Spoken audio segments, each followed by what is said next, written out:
Pinuri ni Acting Chief PNP Police Lieutenant General Jose Melencio C. Nartates Jr.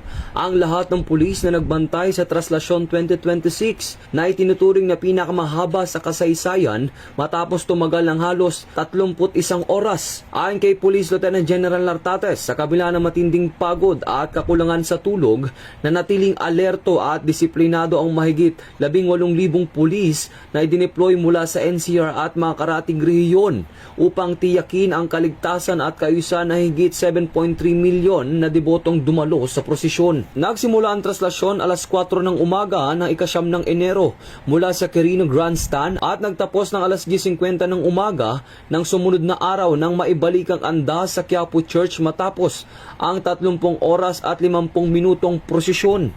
Ipinahayag ni Police Lieutenant General Nartates na naging maayos at mapayapa ang aktibidad dahil sa kahandaan at profesionalismo ng PNP.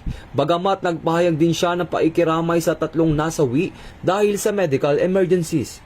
Nagpasalamat din si PNP Chief sa iba't ibang ahensya ng gobyerno, media at publiko sa kanilang pakikipagtulungan para sa matagumpay na traslasyon. Ito ang bagong PNP para sa bagong Pilipinas. Serbisyong mabilis, tapat at nararamdaman.